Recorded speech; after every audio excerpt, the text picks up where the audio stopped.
Hello guys, welcome back to knowledge Guju officer. तो ये है आपके हिंदी के कुछ इम्पॉर्टेंट क्वेश्चंस जिसके आपके एग्ज़ाम में आने की संभावना बहुत ही ज़्यादा है। तो यहाँ पर मैं आपको कुछ क्वेश्चंस आपको बताने वाला हूँ जिसकी प्रिपरेशन आप ज़रूर से कर लें। और आपके पास यार अगर देखा जाए तो बिल्कुल समय है। तो अगर जिन जिन जो मैंने क्वेश्चंस बताए हैं अगर उन्हीं चैप्टर्स को आप अच्छे से यूट्यूब से ऑडियो रिकॉर्ड सुन लेंगे तो मेरे हिसाब से आपके जो नंबर है वो कहीं ना कहीं इस पे पूरे हो जाएंगे। तो एक बार ये क्वेश्चंस पूरा पढ़ लीजिएगा और साथ में आपको क्या कहानी पता होना, तो आप कहीं से भी अगर क्वेश्चंस पूछे, क्योंकि हिंदी सरल सब्जेक्ट है तो कहीं से भी क्वेश्चंस पूछे तो आप आंसर दे सकते हो। तो मैं रिकमेंड करूँगा कि जो जो चैप्टर के क्वेश्चंस हैं तो उन चैप्टर्स को भी आप साथ में पढ़ लें ताकि आपके और भी अच्छे मार्क्स आ सके। और प्लेलिस्ट में मैं आपको सारी चीज़ें यार प्रोवाइड करा दिया हूँ, आप प्लेलिस्ट जाके चेक कर लीजिए हिंदी की, और वहाँ से आप अपनी तैयारी अच्छे से कर सकते हैं। और हमारी तैयारी के साथ साथ अपनी तैयारी भी करते रहें, हम आपके सिर्फ मार्क्स अच्छे हो जाएं इसलिए वीडियोस बनाते हैं। और डिपेंड तो आप बिल्कुल मत रहें यार, क्योंकि यार आप अपनी पढ़ाई खुद करें, हमारा सिर्फ काम है कि आप लोगों को इम्पोर्टेंट क्वेश्चंस देने। ठीक है, तो यहाँ पर पहला जो क्वेश्चन होगा 1 नंबर में हो सकता है, सामग्री और शैली किसके अंग हैं। दूसरा है सीरीज के फुल पार्ट के लेखक का क्या नाम है। उसके बाद है क्या लिखूं पार्ट के लेखक का नाम क्या है। ये सब जो है सामने के 5-6 जो क्वेश्चंस हैं वो 1-1 नंबर वाले हैं, क्योंकि आपको जो हिंदी में जो पेपर आते हैं देखो 4 क्वेश्चन आते हैं 11वें या 12वें नंबर में, जो 1 नंबर 3 नंबर 3 नंबर 3 नंबर मतलब टोटल 10 नंबर के। तो उन्हीं के कुछ इंपॉर्टेंट क्वेश्चंस निकाले हैं जो कि आपके यार तीनों चीज़ों से निकाला गया है, जो कि आपके फिजिक्स क्वेश्चन मतलब सॉरी हिंदी क्वेश्चंस बैंक है आपके सीजी बोर्ड वाला जो आ रही, और साथ में जो मॉडल पेपर हैं उनसे भी। तो ये बहुत ही इम्पोर्टेंट हो सकते हैं आप लोगों को। ठीक है, उसके बाद है क्या लिखूं पार्ट के लेखक का क्या नाम है। उसके बाद है पहलवान की ढोलक पार्ट के लेखक हैं। उसके बाद है नमक पार्ट के लेखक का क्या नाम है।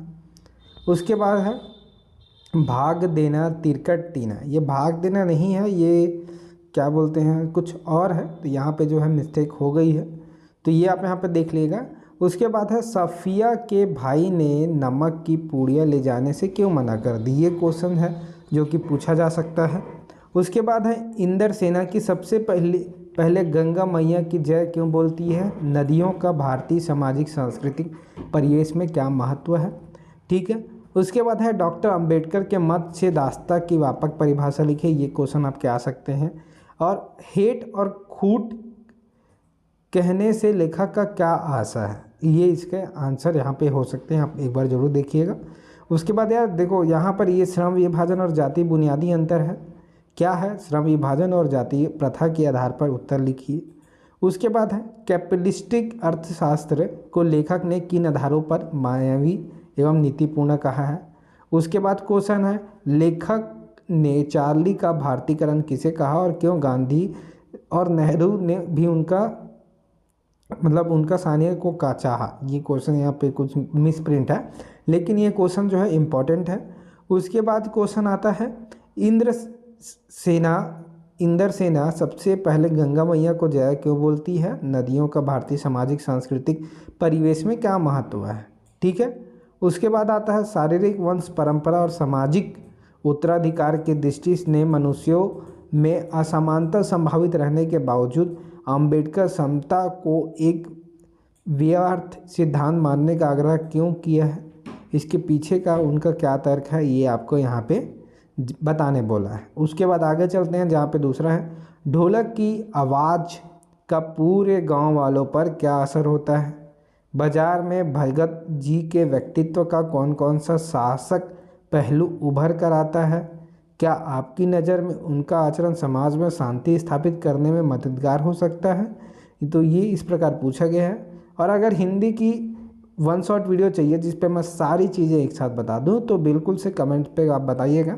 और इसका लाइक टारगेट रखेंगे हम आराम से 600 लाइक और 300 कमेंट में आपको जो पूछना है जो लिखना है लिख देना। ठीक है, लेकिन कमेंट टारगेट पूरा हो उसके बाद हम आपके लिए जो भी अच्छा हो सके बताएंगे लाएंगे। उसके बाद है जीजी ने इंद्र सेना पर पानी फेंक जाने को किस तरह सही ठहराया। ठीक है, और एक क्वेश्चन यहाँ पर है ढोलक की आवाज़ का पूरे गांव वालों पर क्या असर होता है। उसके बाद है बाजार में भगत जी के व्यक्तित्व का कौन कौन सा सार्थक पहलू उभर कर आता है, ये क्वेश्चन भी इम्पोर्टेंट है। क्या आपकी नज़र में उनका आचरण समाज में शांति स्थापित करने में मददगार हो सकता है। तो जो भी क्वेश्चन यहाँ पे मैं आपको बताया हूँ ये सारे इंपॉर्टेंट है, एक बार आप सारे पढ़ लेना, कहीं ना कहीं कुछ ना कुछ आपको पूछा जाएगा। जीजी ने इंद्रसेना पर पानी फेंक जाने से किस तरह सही ठहराया। आदर्श समाज की स्थापना में डॉक्टर अंबेडकर के विचारों की सार्थकता पर आपने, ये भी इम्पोर्टेंट है। भीमराव अंबेडकर के मत में दास्ता की व्यापक परिभाषा क्या है, समझाइए। उसके बाद ये क्वेश्चन भी इम्पोर्टेंट है, गगरी फूटी बैल प्यासा, इंद्रसेना ने इस खेल गीत में बैलों के प्यासा रहने की बात क्यों मुखरित हुई है, ठीक है। उसके बाद है वर्तमान काल हमेशा सुधारों का काल क्यों बना रहता है। उसके बाद आपके पास क्वेश्चन आता है, हृदय की कोमलता को बचाने के लिए व्यवहार की कठोरता भी कभी कभी जरूरी होती है, सीरीज के फुल पार्ट के आधार पर लिखिए। तो ये क्वेश्चंस आपको किसी और वे में भी पूछ सकते हैं जहाँ पे आपको पार्ट का नाम नहीं बताया होगा। उसके बाद है खक ने अर्थशास्त्र को नीति शास्त्र क्यों कहा है, उदाहरण देकर समझाइए। उसके बाद है चार्ली हमारी वास्तविकता जबकि सुपरमैन स्वप्न, आप इन दोनों को खुद में कहाँ पाते हैं।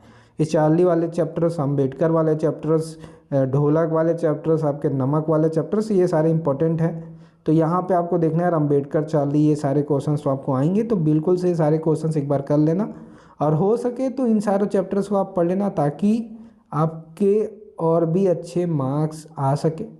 तो वीडियो में हम सिर्फ इतना ही रखेंगे और आपको बताएं कमेंट में आपको किस प्रकार की वीडियो चाहिए। तो चलिए हम चलते हैं।